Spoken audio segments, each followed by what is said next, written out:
and all, it's a very nice day today, and it's a great opportunity to be here and talking to you about intellectual property rights, and especially from a student perspective. Now, I chose this topic because I understand that the participants are mostly students, and as students, we have so many ideas coming up in our minds. We are trying to solve so many problems, and with ideas and solutions that are out of this world. So it is very necessary that students know how important it is to understand the intellectual property rights that are associated with their inventions and creations.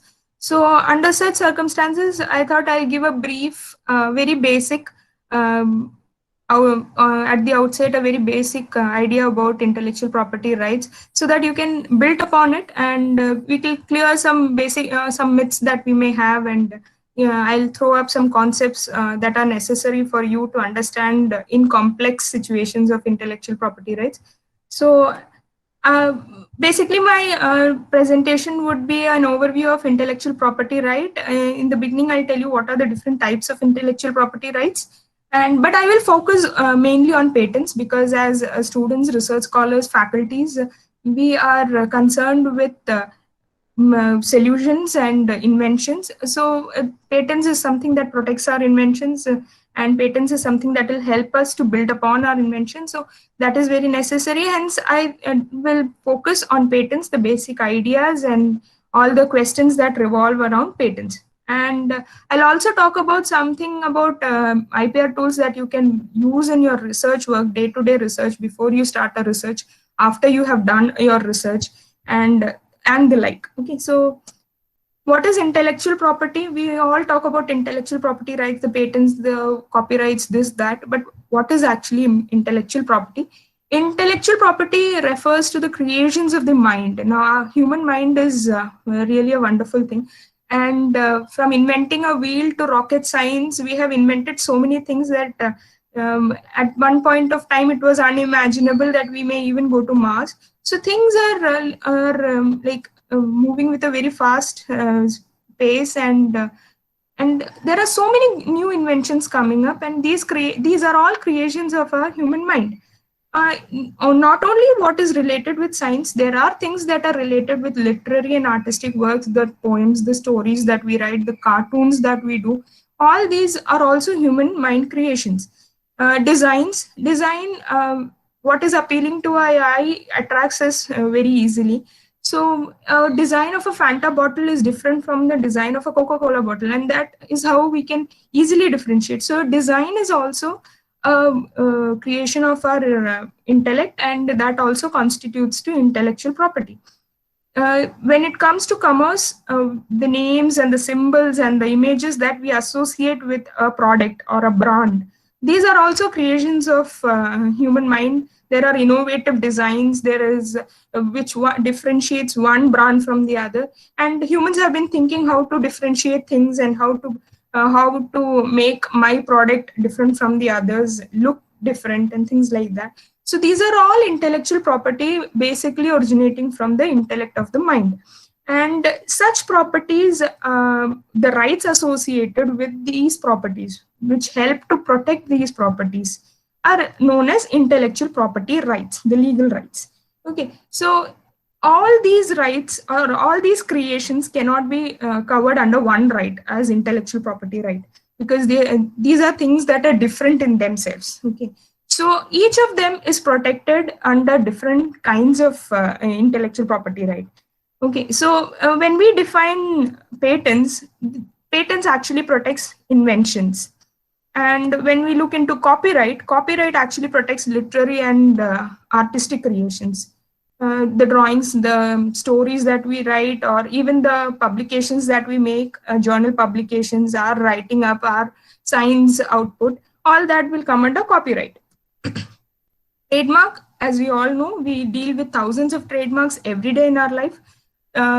Protects brands, especially the symbols, 3D symbols, also names and images of anything that is associated with the trademark.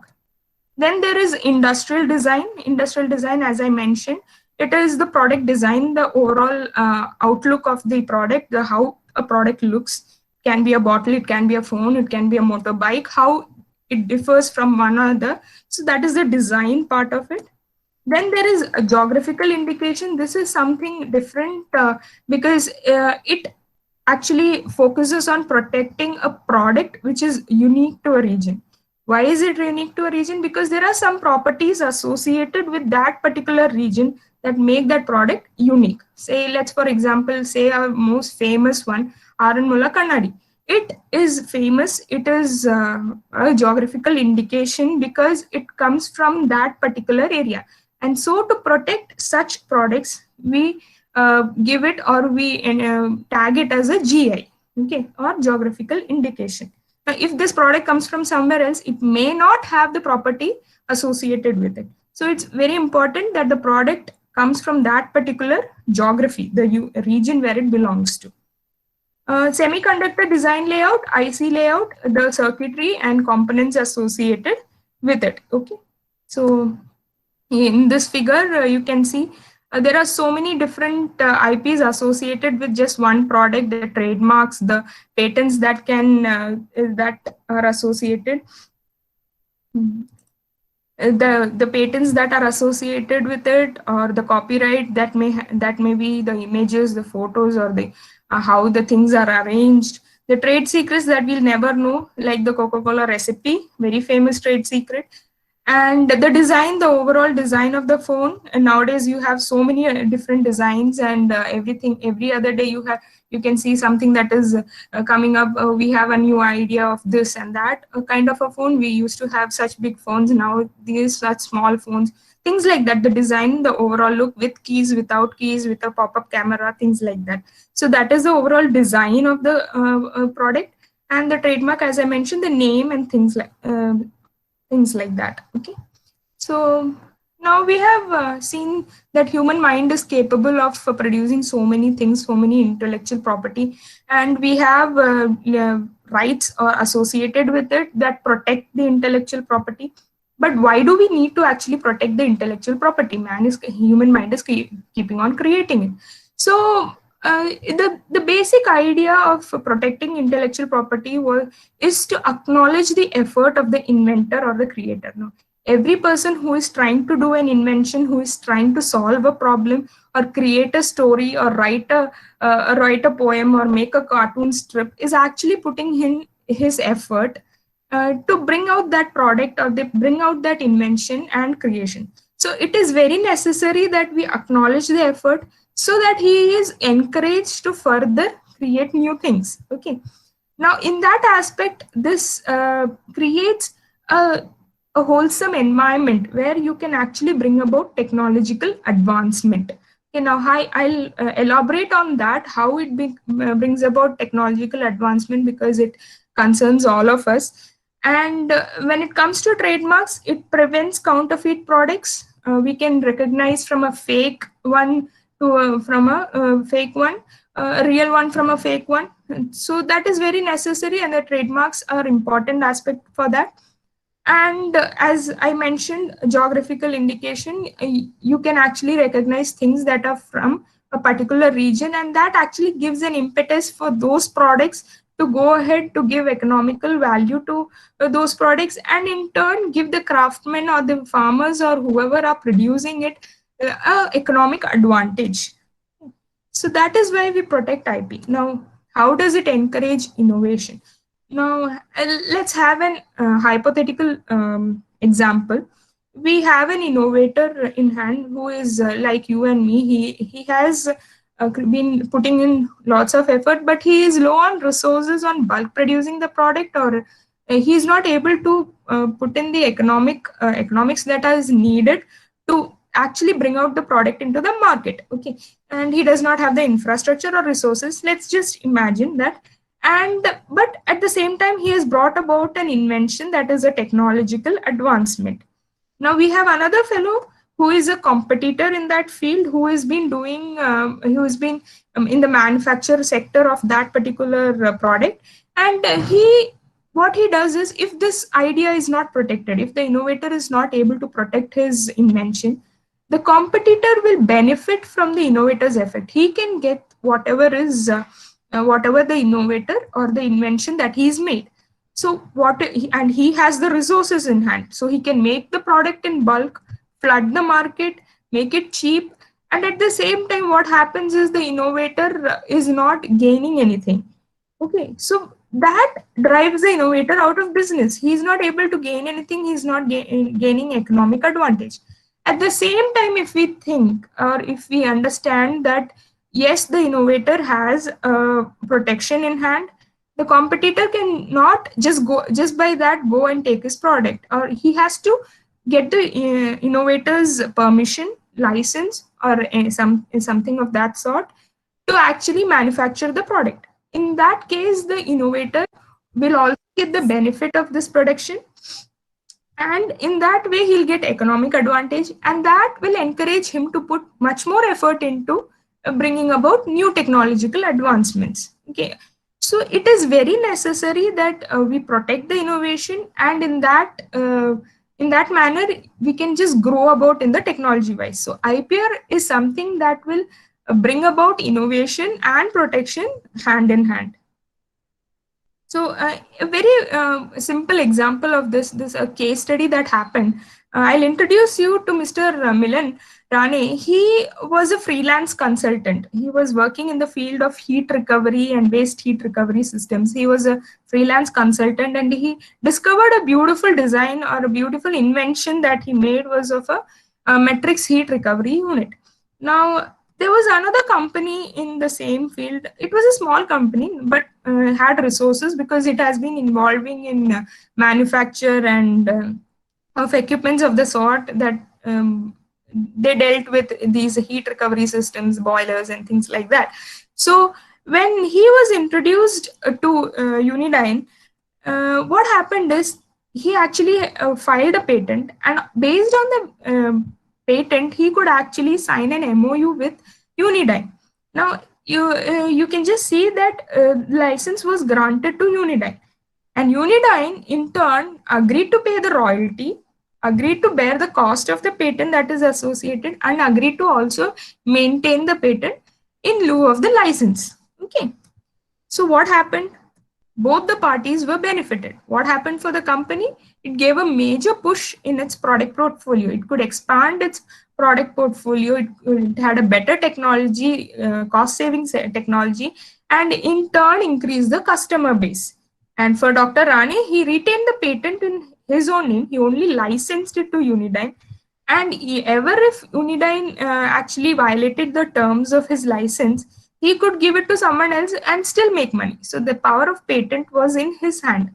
And this, in turn, he was getting the royalty and all the other economic benefits that he could put further in research and discover further or invent further new products. And he actually did. He actually invented so many other things that he further patented and licensed and things like that. So it is very necessary that as inventors, as innovators and scientists and students who are working on problems understand the need to protect your inventions. Okay.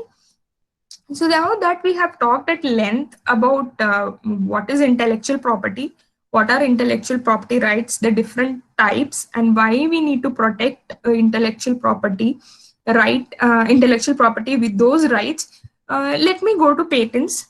As I mentioned, I'll talk in detail or about the very basic aspects about patents. Now, what is a patent? Patent is an exclusive right, okay, given for an invention to an inventor. Now, that right will prevent others from making, using, selling, or importing the same invention. Okay. So it's a right that is given to the inventor for an invention so that he prevents others from doing all these things. Now, when is the inventor given such a right? It is given when he completely discloses the invention to the government. Okay, so that the government can put it in the public domain. Now, complete disclosure of the invention in the patent application. So it's kind of a reciprocal arrangement. You give the total disclosure of the invention, and in turn you get the monopoly over your invention for a fixed time. So it's kind of a techno-legal document. It has technical parts in it. It describes your invention in length, and it also satisfies certain legal criteria. It is granted for a period of 20 years for filing, and patents are territorial in nature. What do you mean by territorial? They are restricted to that particular country where it is filed and granted. Okay. So if it is granted in India, it is only applicable in the territory of the country of India. Okay. So if you want to get a patent in a patent right in somewhere like, let's say, Canada or somewhere, you have to approach them and get it granted there. So it's all territorial, limited to the territory of the country where it is granted. Now that we know that what a patent is, there are very basic three criterias on which the patents are actually granted. Okay, these three criterias are novelty, inventiveness, industrial application. An invention to qualify for a patent should at least qualify as a novel invention, should have an inventive concept in it, and should be industrially applicable. Now, what do you mean by novelty? When we say our, let's say the car is new or something like that, it has not been used or it has not been used. Similarly, if a invention is novel, it means that that particular invention is new in that field. It has not been, it is not available prior to that particular, before the disclosure by that particular inventor. So it's very novel. And how do we understand if it is novel or not? We check out for evidences that are there. If there is any evidence, written or oral or disclosures or anything, journals, stories, anything that was available before that inventor came with that invention. So that is what those evidences are called prior art. Okay. And that is how we check out what is novel. The second one is inventiveness. Now, inventiveness, as per the Patent Act, it is said that any technological advancement or which is brought about and that is not obvious to a person skilled in the art. Skilled in the art in the sense the person who is good at that particular field or knowledge of where the invention belongs. So if he says, okay, let me put it in simple terms. If you give an invention to a person skilled in art and he looks at the invention and says, okay, this is good, it solves the problem, and yeah, we couldn't have thought about such a solution before this invention came. So if he is able to make out that, then we say that yes, it may qualify for inventiveness. And the third one is industrial application. That is, the invention is being made or uh, is made in the industry or you bulk produced in the industry. Ultimately, it is for the good of the public, so it can be made in the industry or made use in the industry. Okay, so these three criteria, whenever we are inventing something, whenever we are trying to solve a problem, these are the three basic concepts that we have to keep in mind uh, if we are intending to protect it with a patent. Now, who can file a patent? An applicant who is a true and first inventor, who is a true and first inventor's assignee, or the legal representative of any deceased true and first inventor, or his or her assignee. And where you can file the patent application, Indian Patent Office has 4 offices, and all the 4 offices have their own territorial jurisdictions. And for Kerala, we have the patent office from Chennai, which is in Chennai. That is where we'll file the patent applications. Okay. Now, before we go ahead, I want to make this audience familiar with certain terms that we will come across very often when you are dealing with patents. Okay, so there are some terms that are like very common, and they have some meaning which is very important. So the first term is prior art. Now, when we mentioned about novelty, We said there should be no evidence that is available before this particular invention came up. That is what is called prior art. Anything that existed before this invention is which is related to an invention is known as the prior art to that invention. And if your invention is truly novel, then there may not be very much prior art that is available. Now, prior art is something that the office, Indian Patent Office, will examine. If you're when you file your application, they would check out if there is any close prior art that is available to say that yeah, your invention is not novel. So prior art is very important, and prior art can be in any form: oral disclosures, advertisements, if it is in use, if the product is in public use or is commercially available, or you have published a paper or posters even. So any form is known as prior art, and the prior art is very important, which I'll explain with an example in the coming slide. Now, what is priority date? Now, when you go with your invention and file an application, you are actually telling that before this particular date, there has not been such an invention available in the public domain. So from this date, I want to claim my this invention as mine. So this date, the date that you want to file or want to claim your invention, is actually called as priority date, may be called as the priority date. And any prior art that is available before the priority date may hamper the chances of you getting a patent for your inventions. So prior art is any evidence that is available about your invention and that is available before the priority date. Once you have secured your priority date, after that any literature that comes up may not have any chances of hampering your invention. The second set of terms are provisional specification and complete specification. So when as an inventor or as students or as research scholars, when we work for large amount or maybe continuously for a couple of years, and we come up with ideas, and at some point of time we know what is our invention. We have a fair idea of, let's say, 80 to 90% of what our invention is and what our study is, and we have a fair idea about our invention. But yes, there are some data that is yet to be collected. There is 10% of data that to be collected.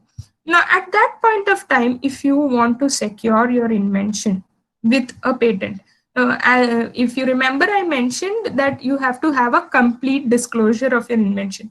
But in this case, we have only 90% of data. We don't have 10% of data. So what can we do? We want to protect also. So that is when provisional specification comes into action. You can actually file a provisional application or a provisional specification in which you state all the major data that you have till date, whatever you want. And this will buy you time for some more time to file the complete specification. That is, you can get some time to file the data that is pending, and that will be called the complete specification, the total data, everything that you want to disclose. Now, the provisional specification, after provisional specification in India, you get 12 months of time. You have to file within 12 months of time. What is the advantage with provisional specification? You're filing it on a date, and from that date you can claim your invention, the priority date, right? So with provisional, you are actually securing your priority date. So I hope I'm clear with these ideas, because when you go into patenting your invention and things, when you discuss it with a professional, these are the things that would come up. So I mentioned that prior art can be anything, and this is a very interesting example of how a prior art was so disastrous to an inventor. Now, if you look at this photograph, it is of 1965, and there's a ship that capsized and it sunk to the bottom. Now, the Danish inventor Carl Kreuer, he was trying to find out a way to pull it out. Okay, so he actually made an invention in which this is the diagram that he filed in his patent application. He actually used a pipe to pump in some buoyant objects into this ship. Now, what happened is that because of the buoyancy, the sunken ship actually came up. Now, he was able to get patents in a few countries, but when he approached the Dutch patent office, they actually rejected his application, saying that this idea is already available in a prior art. Now, this is where the twist comes. The prior art was actually a Donald Duck cartoon that was from the year 1949. And in this cartoon, Donald Duck is seen to actually be pulling out a ship from the bottom of the sea with the help of his nephews. And the nephews are actually pushing down ping pong balls, nothing but buoyant objects. And what happens is the ship is shown to have come out of the water. Now, this is the same concept. And this was cited as a prior art. That is, this invention is already available as a prior art to this invention. And it was rejected. So if you can understand the gravity of the prior art that is available. Now, this is a cartoon. As researchers, we are involved in publishing our papers, publishing posters, giving lectures about our inventions, going to seminars and things like that. So any kind of exposure may hamper your chances of getting a patent for your invention. Okay. So now that is the importance of prior art. Now I'll tell you the importance of priority date and why we shouldn't publish our invention before patenting. Now this is one question that we all face, whether to publish or to patent, because patent, yes, it takes a considerable amount of time and we are all in a hurry to publish papers. As researchers, we are in very much hurry because it is valued. So let me take an example where you have an inventor, his name is ABC, and he makes a very fantabulous invention, and he's so happy that he goes and publishes it in a paper, and it is published on the 1st of January 2020. Okay, now what happens is his friend gives him an idea, why don't you go and put a patent on it? Okay, then he goes in on 1st February and files a patent application on that invention. Now, what will the patent office do? It will examine the patent application and check for prior art. Prior art, that is anything that is available before this invention came. Okay. So once the patent office examines for the prior art, what do they find out? In the timeline, they find out that a paper has been published with the same invention before this patent application was filed, even though it was of the same inventor. It doesn't matter. It is something that is already there in the public domain. So there are chances that this application will be rejected. Okay. Now we have another smart innovator who is XYZ, and he does not publish the patent application first, but he goes in, does not publish the paper first, but he goes and files a patent application first. What happens? Once he's filed the patent application, he then publishes the paper in a journal. Again, the patent office examines for prior art. What happens? In a hypothetical situation, let's just imagine that that invention is not there in that field of technology, and the patent office is not able to find anything because whatever the publication he made it after the patent was filed.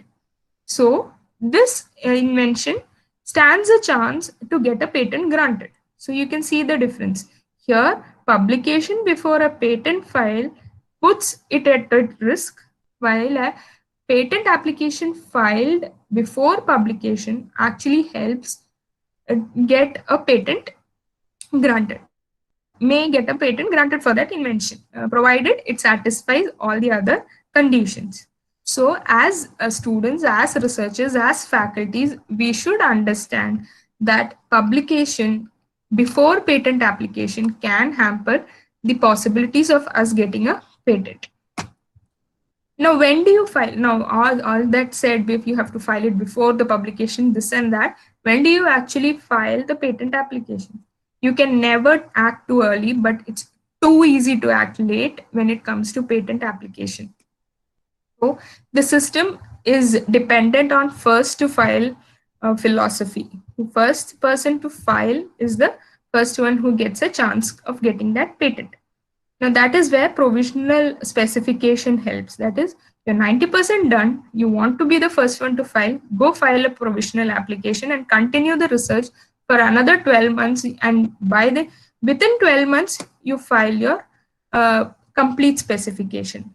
In this transition, the provisional specification actually helps you to get the ownership and secure the priority date if someone else is trying to do the same invention. And it also prevent others from doing the same invention. Okay, so complete specification you have to file within 12 months of filing of provisional application, and that is this deadline has no extension. You have to file it within 12 months. If you are unable to file within 12 months, it is deemed to be abandoned. Your provisional application is deemed to be abandoned. Now, I'll just give you a slide flowchart, a small flowchart that which will give you a fair idea about how the patent application moves out from filing to grant stage in very simple terms. There are steps in between, but I have omitted wantedly. I've omitted those steps because they make a little complicated. From applicant point of view, there are certain steps that we should keep in mind, and that I have highlighted here. So the first step of an inventor would be a filing of application, as we mentioned, with provisional specification or with complete specification. There is no necessity that you have to go through this route. You can directly file a complete specification. With provisional specification, after 12 months, you have to file the complete specification. And once you have filed the application, after 18 months, the IPO or the patent office publishes your abstract and your invention, the details in its journal. Okay, so that is published in its journal, and now it comes in the public domain. And the second step as an applicant that you have to do is file a request for examination. Until and unless you request for the examination, the IPO wouldn't take up your application for examination, and that has to be done within 48 months from date of priority. Okay. Now, once the examination is done, you have filed the request for examination. The Indian Patent Office the Patent Office will examine for the patentability criteria and other requirements under the Act. Then a FER is issued. FER is nothing but first examination report. Okay, it is if I can draw a parallel from journal publications, when we first give the publication for submitted to a journal, they give it to reviewers, and the reviewers submit a review report asking certain clarifications and questions. Similarly, when you have put your application to the patent office and you have asked them to examine it, they will examine it and they'll put out certain questions that you need to clarify, and that has to be clarified within certain time limits, and the objections have to be met. And once the objections have been met, you may stand to qualify for a grant of patent. If the objections are not met, if you are not able to answer to the queries in the FER within the stipulated time, your application may be abandoned, is deemed to be abandoned. Okay. So there are two major steps that I have skipped in this or I have not shown. That is pre-grant opposition and post-grant opposition. Pre-grant opposition is when your application is published. Any person who wants to oppose or say that he has some objection, he can file for a pre-grant opposition. That is before the grant of the patent. Once the patent has been granted, any interested person can actually file for a post-grant opposition. That is, a person says, this granted patent, I am opposing it, I have certain objections in this. So those are dealt on the on some other lines. But as an applicant, when you go for patent filing, you should know that there are few steps that you should keep in mind. That is filing with complete specification, requesting for examination, and then once the FER is issued, you have to apply. You have to put in order your application, answering all the questions. Okay, so these are the fee that is applicable to for filing a patent. You have an application fee depending upon the entities, different entities, and you have request for examination. The fee varies with each group of inventors, and there is a renewal fee. That is, once the patent is granted, you have to pay a certain amount for maintaining the patent, and there is a renewal fee which differs from year to year, and that is kept, that you have to pay, okay, to keep it in force. Now we have talked at length about certain things about intellectual property, starting from what is an intellectual property, why we need to protect it, and what are the different types that are that protect different kinds of intellectual property, the rights that protect, and certain things about patents. Okay, now as researchers, why should we know about patents? Like, why? Look, you can just hire a patent agent and he'll file everything for you.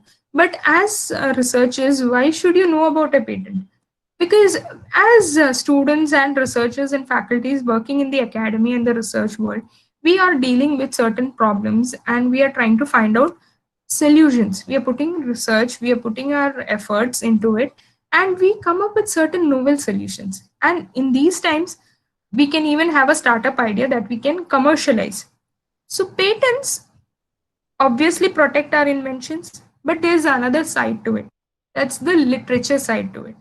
The patent is a huge literature database. The patent database is a huge literature database on latest technologies. Okay, so let's compare it with the journal kind of literature search that we are all familiar with, and the patent kind of search. Okay, so literature search in journals, when we do it in our literary part of our in course of our invention or research, we look into literature search, we check out published data, what is published by other authors, they have been doing their work, their data, and we try to find out gap areas.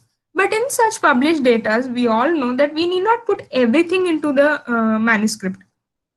Excuse me. We need not put everything into the manuscript, because certain data we withhold, or certain data is not necessary because we need to put only the conclusion, or certain data we have to put it into the supplementary, or we have to reduce the size of the manuscript, things like that. So we have to judge and put a certain amount of data in this published or in a journal paper. But when it comes to patent and patent search, as I mentioned earlier, it is total disclosure, complete disclosure of your invention. So any information about the invention will be available in the patent.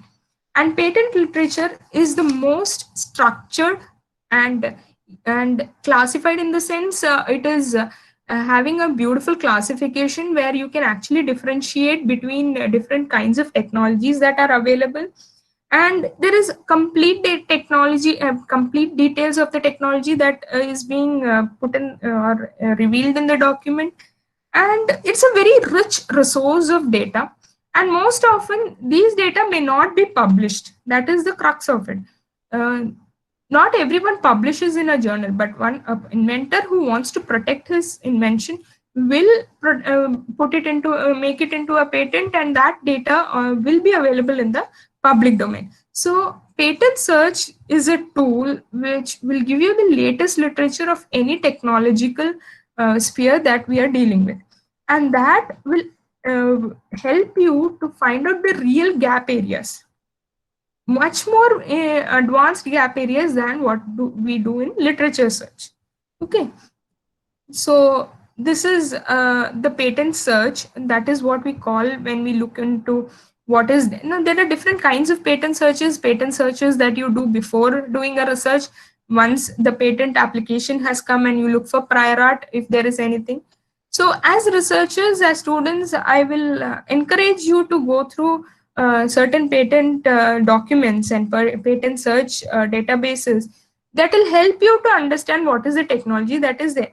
Now I'll also give you warning that patent search is a little tricky, not like our journal search, but by practice you will come to know how easy it is to find out, and by only by practice you will understand, get the real patents out of the database. Now one thing is that these databases are all free and open to public. Now that is the ultimate objective, that all the invention, all the technology should be made available to the public. So it's free and open to public, unlike certain journals which restrict our access to them without paying fee and things like that. So databases are free and open to public. The Indian Patent Office search system is called INPAS. It's the Indian Patent Advanced Search System. There are other databases called eSpaceNet, which is European, and PatentScope, which is the WIPO, the World Intellectual Property Organizations. USPTO has its own search system. So, and Google has a Google Patents that as beginner you can actually try it out. So these are the patent search that I've listed out. And for researchers, I again and again want to make it clear that if you are really serious about getting a patent for invention, please be aware that you are not supposed to disclose your invention. Disclose and put it into the public domain. It can be in any form. Research articles, poster presentations, or trying to put it into public use, or making a commercial availability, any sort of public domain, in the sense there is some write-up that is stored in the library somewhere, but you say that nobody goes to that library, but all that doesn't matter. It is in the public domain, means it is a prior art to your invention. And oral disclosures can also be harmful to your invention. Now, once I have talked about patents, I also thought of talking about copyright. Copyright is using copyrighted material, or copyright is something that we learned in the first slides, that it preserves the creative or literate or written work and the creative work of a creator. Okay, so using copyright material without permission is infringement. In the sense, you are trying to use his material without its permission, that is wrong. There is a clause in our copyright law which says fair use. For faculties, they can use it for teaching, or for students, they can use it for their coursework. But otherwise, you are not allowed to use any copyright material without permission. Okay. So this is a case study, or let's say an example, where there was a company, a startup, which started to share web-based versions of textbooks of leading publishers. You know, they call themselves Boundless Learning. There's no harm. You have the PDF versions of textbooks on the web.